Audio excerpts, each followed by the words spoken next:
Pues vamos a ver cómo introducimos nuestra pond, eh, nuestra pond en esta fase 8 que hemos creado nueva.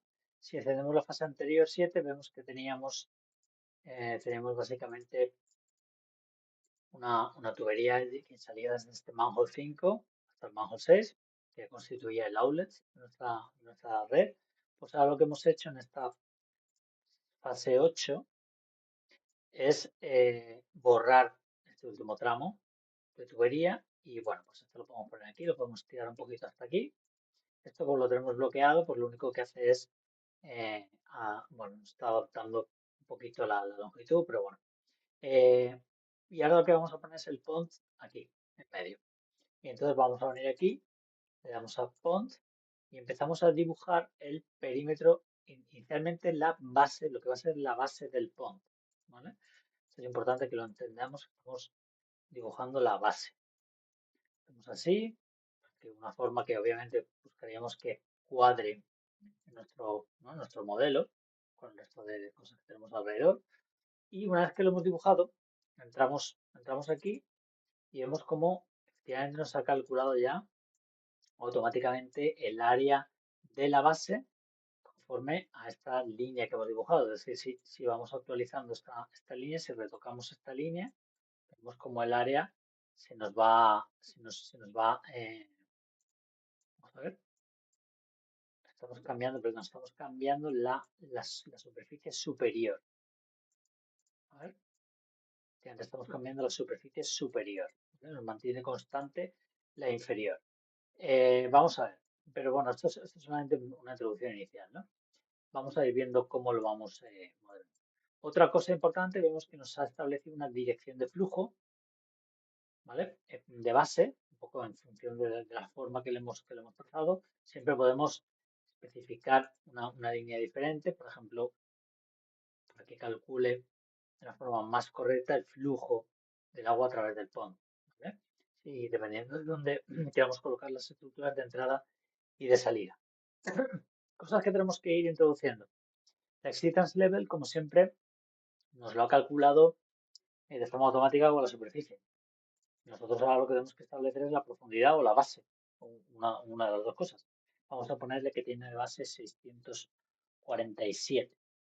Tiene 647, tiene una profundidad total de 1,6 metros, que es una profundidad bastante generosa para, y tenemos un pond, más o menos se suele intentar que no sobrepase estos valores, 1,5, 2 metros, y tenemos un volumen total de 1.300 metros cúbicos. Bueno, vamos a ver qué podemos hacer aquí para darle la forma correctamente.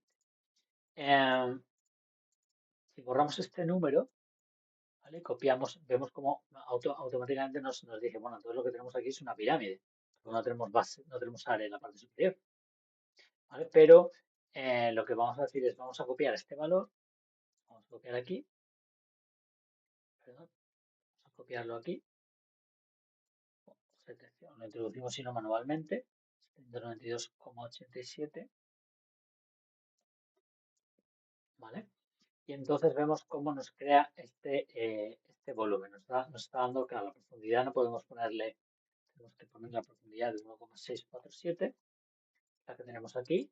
Y entonces nos calcula, nos da el volumen correspondiente al volumen que estamos obteniendo, es el que correspondería a una pond que no tiene ningún tipo de freeboard y cuyas paredes laterales son verticales. Por eso no queremos que lo haga. Le vamos a dar un cierto freeboard, le vamos a dar 300 milímetros y entonces vemos cómo nos resta, nos ha considerado esta franja no ocupada por agua y el volumen de agua útil es menor, ¿vale?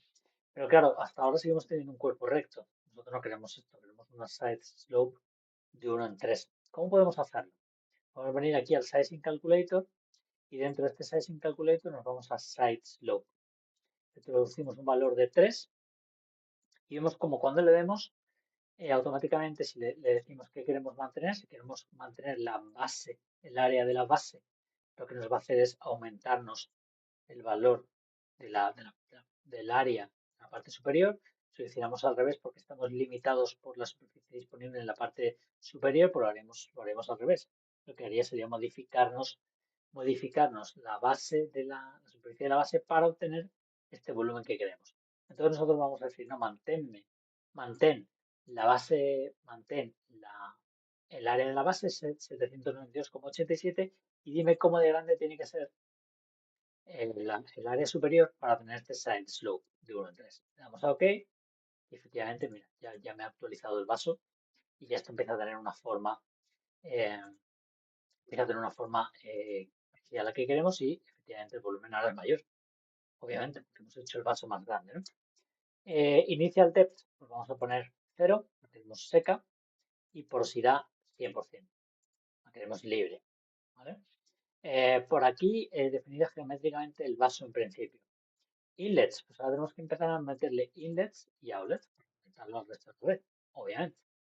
Entonces vamos a ver otros parámetros antes de eso, la infiltración en la base, infiltración en los laterales, vamos a decirle que no tiene infiltración para tener un diseño más, bueno, un poco más conservador. La longitud la calculo automáticamente, de 4 metros, y el coeficiente de Manning vamos a darle un 0,03, por ejemplo. Luego tengo formas de definir como creo que se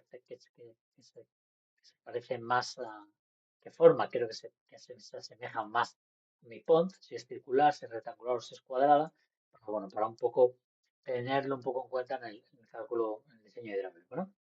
Le damos de momento a aplicar, vemos como automáticamente el pont coge la forma en planta correspondiente, la superficie correspondiente a estas dimensiones que le hemos introducido, ¿vale? Esto es otra gran ventaja, ya que si tuviéramos aquí dado un layout con elementos, bueno, de hecho lo tenemos, pero si tuviéramos aquí elementos eh, potencialmente, digamos, interfiriendo con el diseño de nuestro PON, pues podríamos ver inicialmente en este primer tanteo si hay posibilidad de que tengamos algún tipo de interferencia, ¿no?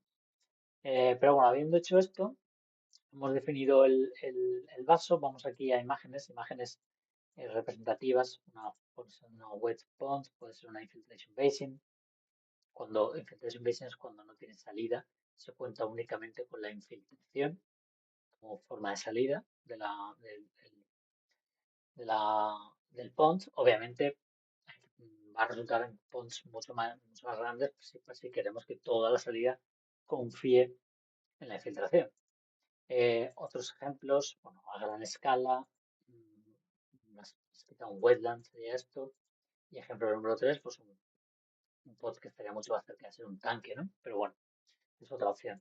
Eh, bueno, pues habiendo hecho esto, ahora vamos a empezar a introducir los inlets, ¿vale? Vamos a venirnos aquí y vamos a darle, bueno, vamos a verlo desde aquí mejor. Vamos a añadir un pipe que entra desde este manhole hasta aquí. Aquí estaría más o menos, ¿no? La estructura de entrada en el pond, una headwall que haría esta conexión de entrada.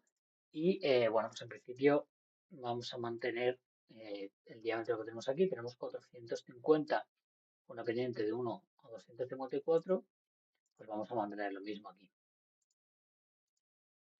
Pendiente 1 a 254 con diámetro de 450. Nos está dando, vamos a ver, ahora tenemos que adecuar las inverts, obviamente. Si aquí estamos entrando a las 647, estamos entrando en el PON en las 647,058, obviamente nos tenemos que asegurar que esta es la base del PON, porque de lo contrario no va a ser coherente, ¿no? Entonces vamos a poner aquí 0,58.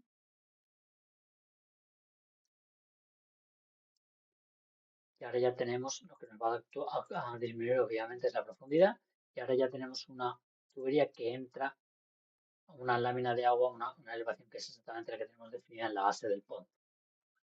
Más cosas que podemos querer definir. Si quiero que tenga bueno, de momento lo vamos a dejar aquí. Hemos definido geométricamente en principio el pond, hemos metido un inlet y ahora lo que vamos a hacer es poner el outlet.